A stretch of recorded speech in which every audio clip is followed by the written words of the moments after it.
Assalamualaikum warahmatullahi wabarakatuh. Marilah pelajaran pagi hari ini kita awali dengan membaca basmalah. Bismillahirrahmanirrahim. Mudah-mudahan dengan membaca basmalah kita semua selalu diridhoi Allah Subhanahu wa taala. Gimana kabarnya anak-anak? Baik semuanya, sehat semuanya? Alhamdulillah. Kita harus selalu optimis bahwa kita semua dalam lindungan Allah Subhanahu wa taala. Untuk pagi hari ini kita lanjutkan pelajaran kita IPS tentang potensi sumber daya alam dan kemaritiman Indonesia. Coba lihat materi kita ini masih ada kaitannya dengan kemarin ya, letak wilayah Indonesia. Kalian sudah melihat peta Indonesia ya, antara laut dengan daratan itu lebih luas lautnya atau yang berupa perairannya. Perbandingannya seberapa? Perbandingannya 2/3 berupa perairan atau laut, 1/3 daratan. Bisa kalian melihat yang biru-biru di peta itu merupakan lautan. Nah, yang ada hijau, ada coklat itu merupakan daratan. Nah, untuk itu mari kita lihat daratannya dulu. Pulau-pulau yang besar di Indonesia. Yang pertama, Pulau Papua. Nah, Pulau Papua ini merupakan pulau yang besar di negara kita, juga kaya akan sumber daya alam yang berupa tambang emas terbesar di dunia. Di Papua, di negara kita, namanya perusahaan Freeport. Nah, ini perusahaan tambang emas terbesar di dunia ada di negara kita ya. Di samping itu juga menghasilkan berbagai kayu hutan yang sangat banyak sekali. Karena apa?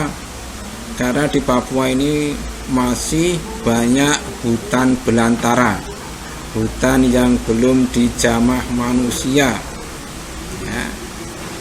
Ini merupakan salah satu kekayaan negara kita ya. Di samping hasil hutannya juga tambangnya ya.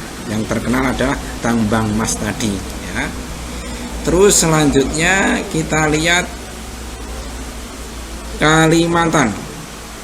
Kalimantan ini merupakan pulau yang perbatasan langsung dengan negara Malaysia. Sebelah utara itu punya Malaysia. Nah, Pulau Kalimantan ini ya, terkenal dengan hasil hutannya yang banyak sekali. Berbagai macam kayu ada di sana. Di samping itu juga tambang minyak bumi di Kalimantan ini. Terus batu bara. Batu bara itu merupakan salah satu bahan bakar yang sangat penting untuk perindustrian atau industri. Kemudian juga ada gas alam. Gas alam juga melimpah di sana. Sehingga apa? Pulau Kalimantan ini juga istilahnya dikuasai orang-orang yang kaya. Karena apa? Desanya juga kaya akan bahan tambang tadi. Di samping itu juga perkebunan juga banyak. Berupa apa? Berupa kelapa sawit juga ada. Kemudian perkebunan jeruk manis itu. Ya, mungkin kalian sudah merasakan jeruk manis yang dari Kalimantan. Nah, ini terkenal manisnya. Kita lanjutkan. Pulau Sumatera. Pulau Sumatera ini juga menghasilkan hasil hutan yang banyak. Berbagai jenis kayu ada di sana.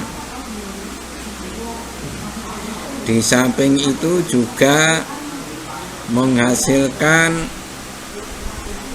karet. Nah, karet ini diambil getahnya sebagai bahan baku ban kendaraan. Di samping itu juga hasil kelapa sawit juga banyak dihasilkan di daerah Sumatera ini.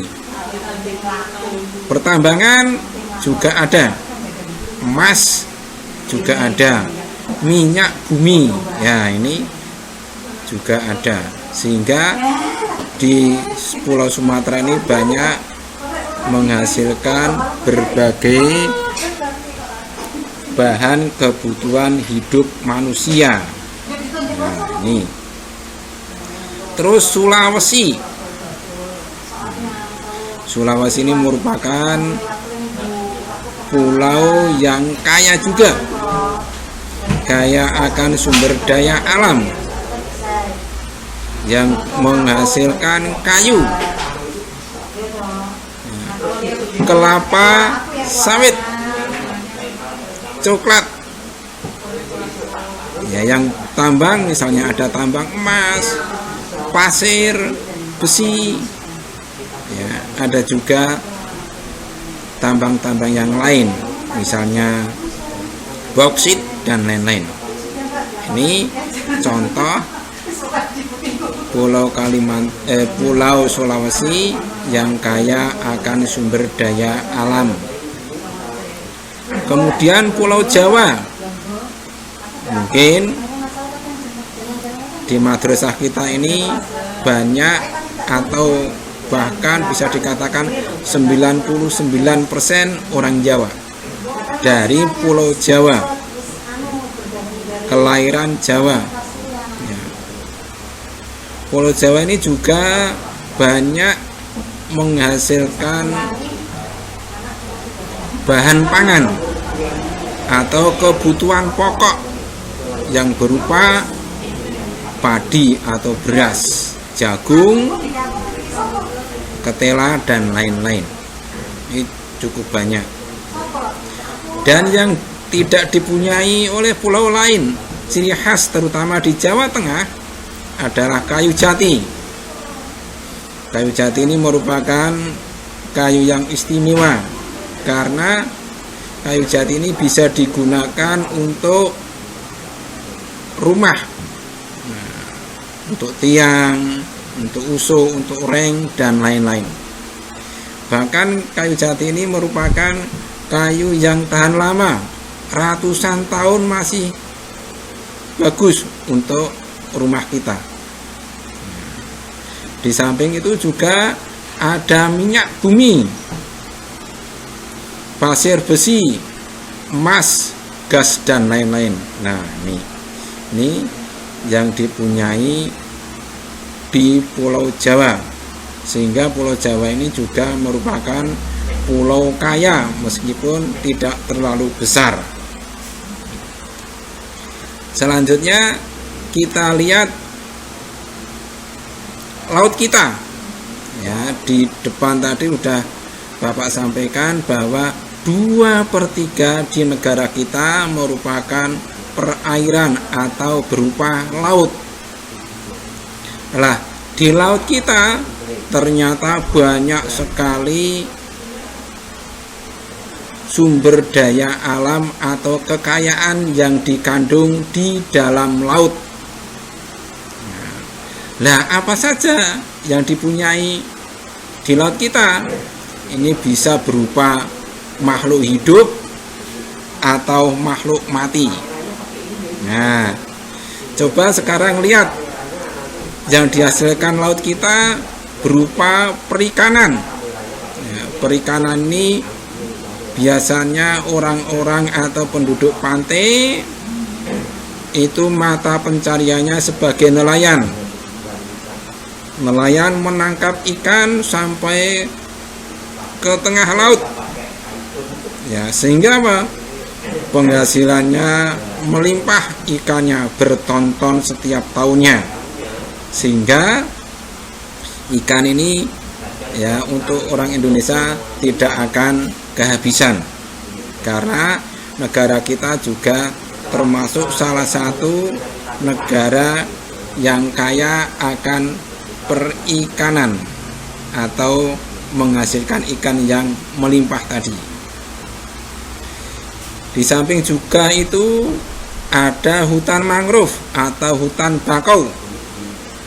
Ya, hutan bakau ini hidup di daerah pasang surut air laut. Ya, biasanya di pinggir-pinggir tuh. Nah, hutan bakau ini juga berfungsi banyak sekali fungsinya. Di antaranya adalah tempat hidup binatang laut yang di bawah laut lah ya. Terus yang di atas pohon itu juga biasanya banyak burung-burung. Ya, burung-burung ini kalau pagi berangkat mencari makanan, kalau sore pulang. Ya, rumahnya di atas pohon bakau tadi. Nah, terus untuk mencari makan, nah, makanan di hutan bakau ini juga melimpah untuk binatang-binatang laut. Di samping itu juga untuk berkembang biak. Berkembang biak di hutan bakau ini juga bagus. Di samping itu juga untuk melindungi pantai dari abrasi air laut. Abrasi ini adalah erosi di daerah pantai. Nah, ini contoh atau fungsi hutan mangrove atau bakau. Terus sekarang terumbu karang. Nah, terumbu karang ini di Indonesia, berhubung Indonesia itu merupakan negara beriklim tropis, ini banyak terumbu karang yang baik sekali dan mempesona.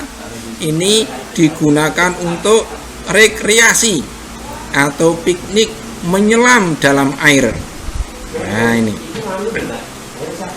di samping untuk pariwisata menyelam air di dalam air laut itu bisa menonton kehidupan di terumbu karang, ikan-ikannya banyak sekali. Di samping itu juga untuk pariwisata yang menghasilkan duit yang banyak. Nah, ini potensi yang ada di dalam laut kita. Terus selanjutnya tambang minyak lepas pantai. Ya, di samping di atas tadi merupakan makhluk hidup. Sekarang yang berupa makhluk mati atau tambang minyak lepas pantai, ini contohnya.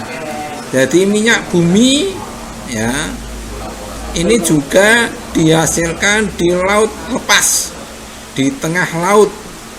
Itu juga banyak menghasilkan minyak bumi yang luar biasa.